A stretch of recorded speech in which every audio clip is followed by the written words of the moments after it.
At any rate, even the accused are given chance for fair hearing. I would like to say you have known Honorable Joan Oyemechi, well known as Ada ANIOMA, Honorable Jude Chukwunwike, the local government chairman. They are relatively well known to you, and I believe they need no introduction of you to them. Do you think they are misunderstood? Do you think they are misjudged? Good question. I expected this. You see, same way we are different people from different families, different backgrounds, so our reasonings and our thought differs. Ada ANIOMA is well known to me. Firstly, she's a mother to me before becoming a leader. At one point or the other that I encountered her, of course, we must have our differences. General perception, she's a good woman, she's a good leader, she's a go-getter, she's a fighter. When she supports you to the fullest.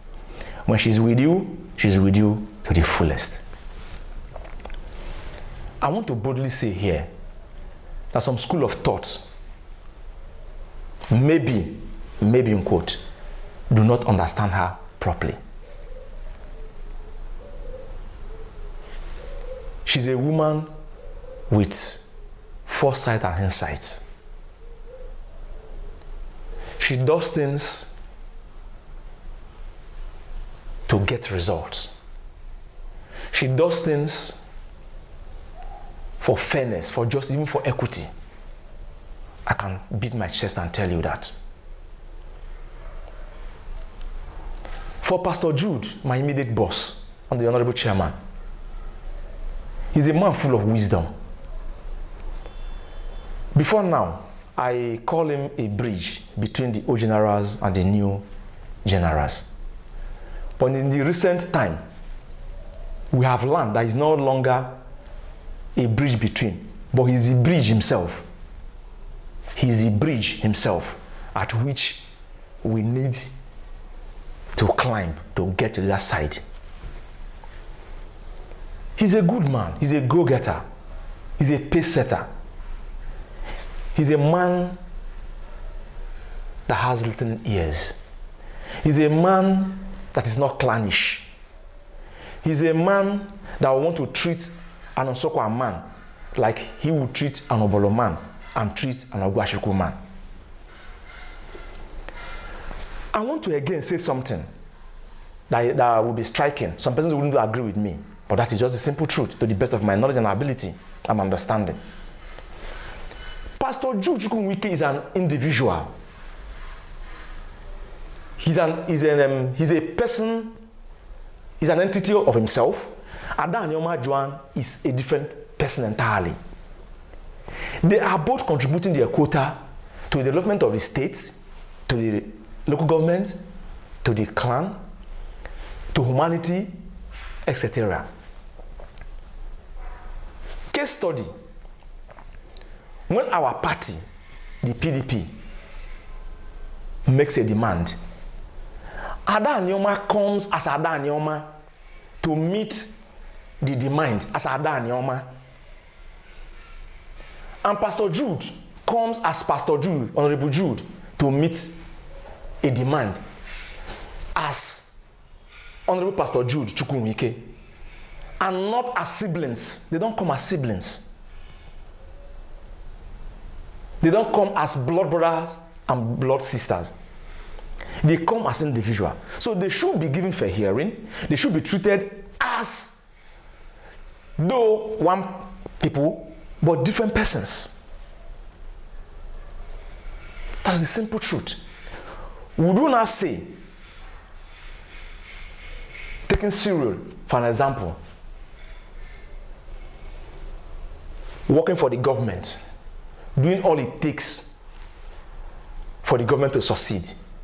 And I have my younger brother who decides or decided not to follow in the footstep of banking or medicine or otherwise, and decides to join politics to do humanitarian, do we now say because Cyril is there, that Cyril's younger brother that has contributed his or her quota should not be rewarded?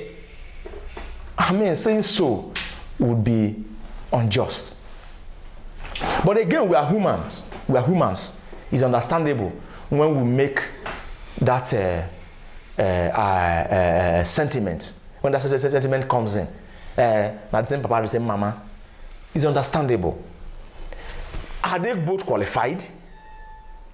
I'm not saying that they are the most qualified, but are they both qualified? Are they both doing the needful? Have they worked for the party? Even in the chosen offices, are they doing the needful? If the answer is yes, come on. Make we throw sentiment apart now. Make we throw sentiment apart if the answer is yes. But again, anyone that comes with such sentiment is not totally wrong too. Pastor Cyril Agolo will always say, if you have a glass of water and there is content, liquid in the glass to the halfway, it is seen two ways. It's either it's half full or it's half empty, depending on the angle you're seeing it from. But for me, sentiment apart, Honorable Chukwu Wike is a different being, different person from Honorable Joan Onyemechi ANIOMA. They are two different people. If we go by this dangerous trend we are about setting in, it then means that any family that we have one to attain the political position, the other members of the family should jettison politics. Politics now workshop now. Now when you work, you go shop. That is why it's politics, workshop.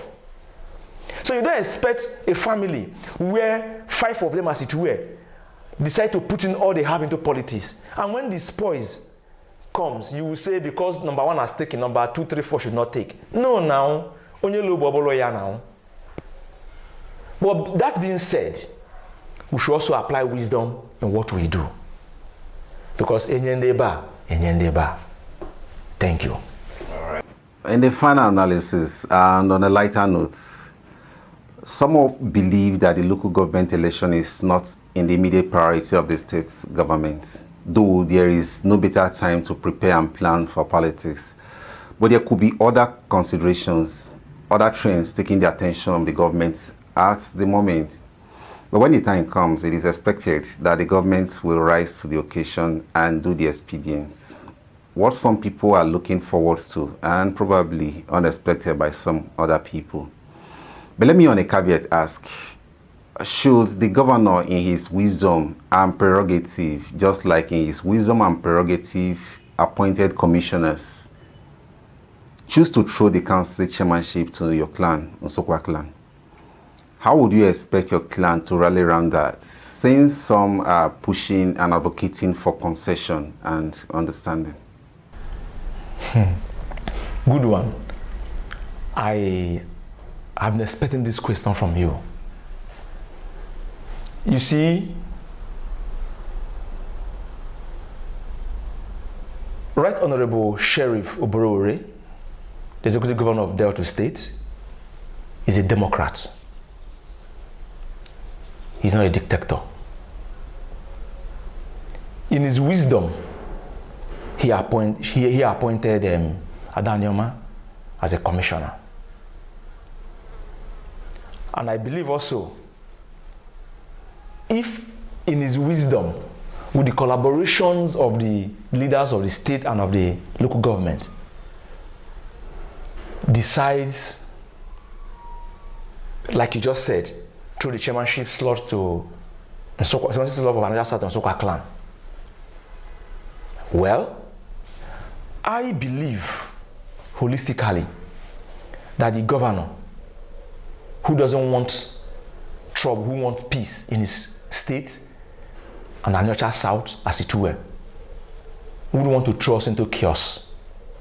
He wouldn't want to throw Aniocha South into darkness, knowing full well that the election in quote is an election where people go and vote and choose who they want. If the people decide that they want Honorable Pastor Juchukwu Wike to return to do a second tenure, the people will go to the governor and tell the governor, this is what we want. And it will be placed on the table to be decided. And after which, the needful should be done. That being said, I trust in the judgment of my executive governor. I trust in the wisdom of the leaders of my local government and leaders of my state, that they would want to throw a nurture south into darkness. Thank you. Always interesting having grassroots conversations with you, Engineer Osita Michael Agolo. And thank you immeasurably for availing us your time. Thank you so much.